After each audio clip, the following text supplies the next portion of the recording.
Hey, ladies and gentlemen, thanks for tuning in today. It is your boy Peezy, and what I got for you today is another episode of a series I like to call PEEZtalks, in which we talk about heavier topics, serious stuff, science, news, technology, world issues, or just something, different things that I think, and that I think you might think are more important than just your typical gaming commentary.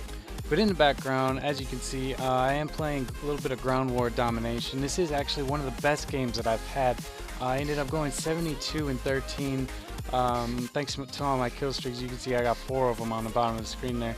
I was using an ASM1 and, just putting in work. It was a good day, but that's not what I want to talk to you guys about today. So, I was playing some Advanced Warfare. I was trying to think of a topic of, what I could talk to you guys about, what might be important to you guys, and it dawned on me, a lot of you are probably still in high school. A lot of you are, trying to think of what you might want to do for the rest of your life, for a career, for, after high school, whether it's college or, a technical school, or, even some of you might even be thinking about the military, and that's what I want to talk to you guys about today.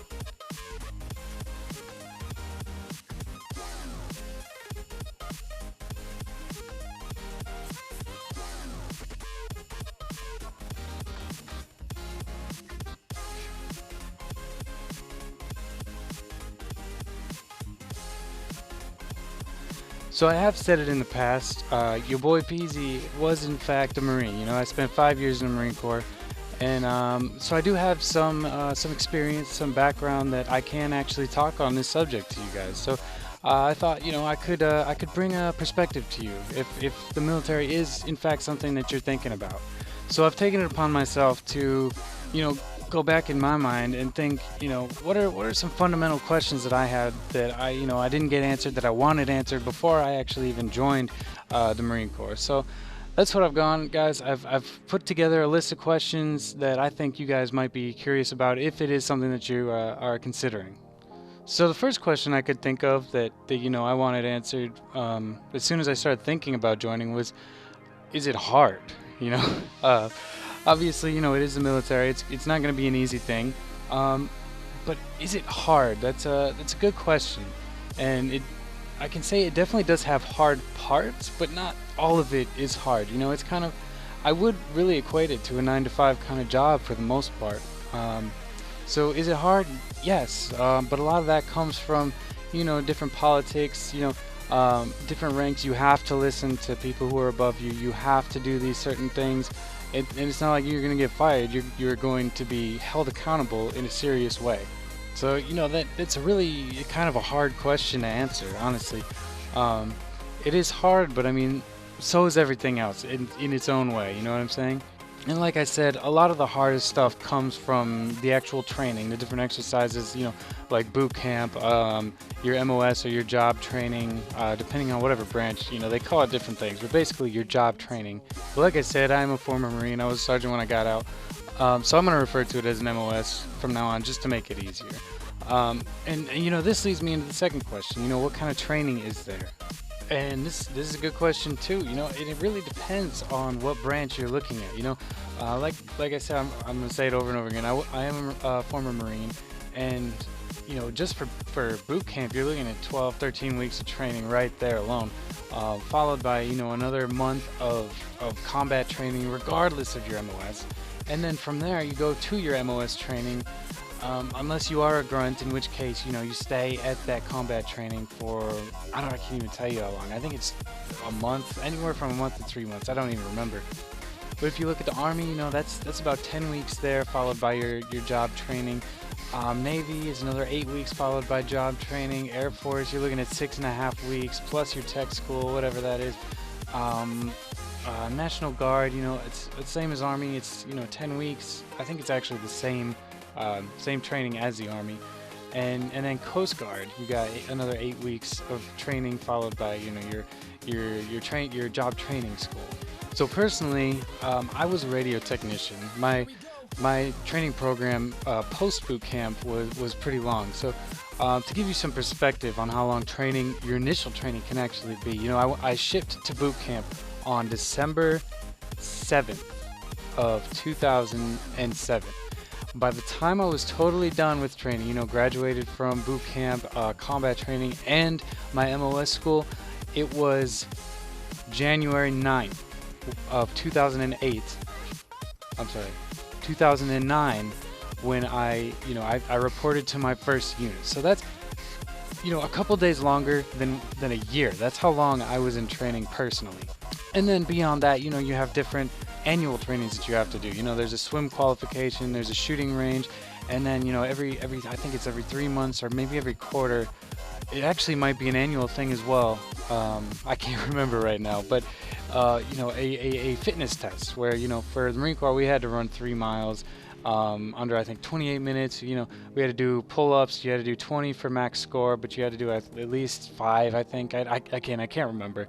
And then you had to do sit-ups, and that was, you know, that was the fitness test. I can't speak as to the other branches, what their fitness tests are, but I don't think they're quite as rigorous. Or they may be, and they're just different. You know, I really can't say.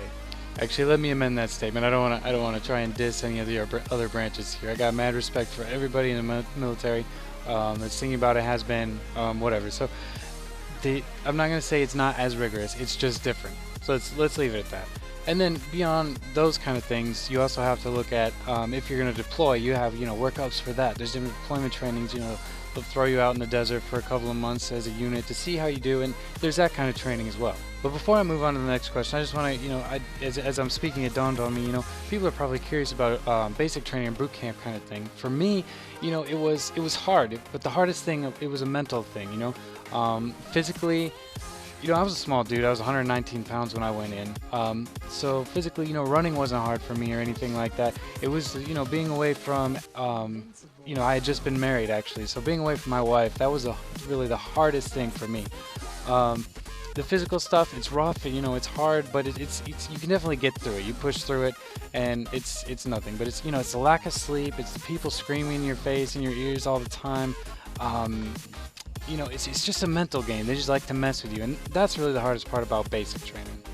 So the next question that I thought about was people may ask about pay, and that might be something you're thinking about. And if I'm gonna say it right now, if you're thinking about joining the Marine Corps for pay, find a different venue.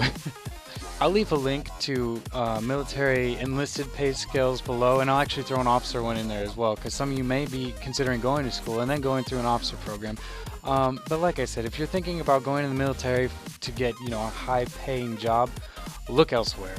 I mean, you know, as you move up the ranks, you do get paid more, but starting out, it's not worth it for the time that it takes you to actually progress through the ranks. You know, you can be through college and have a job.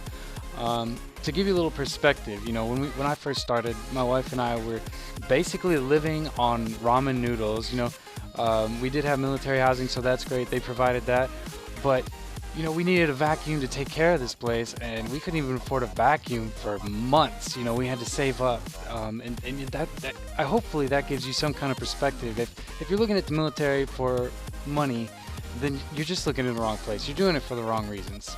So that brings me to the last thing I want to talk about, and in the question that you guys might have, the biggest question is it worth it? And for me, this is the biggest part, you know, because, well, I could say there are a lot of stuff that I didn't like while I was enlisted, while I was in for the 5 years that I was there. You know, the different politics and the different training, and there's a lot of crap that you have to deal with. But yeah, I would never say that I regret it.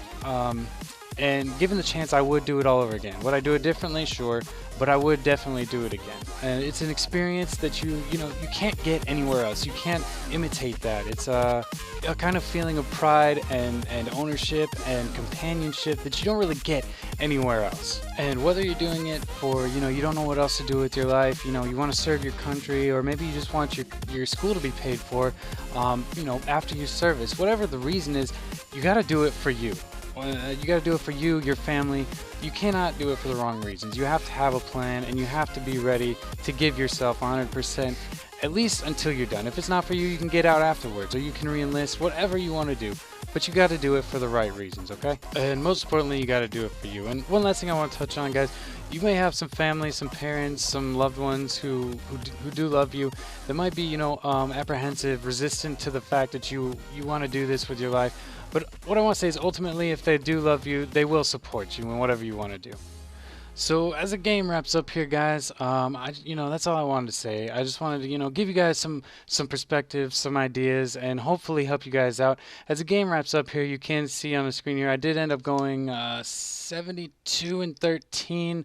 Was it 8 caps and 5 defense? So this, like I said, this is one of my best games. If you guys could please leave a like. I want to shoot for 20 likes on this video. I know it's big for the size of my channel, but let's do it, guys. Help me out here. Subscribe if you're new, please. If you do, welcome to Team Inc. Thanks for stopping by, guys, and thanks for making me part of your day.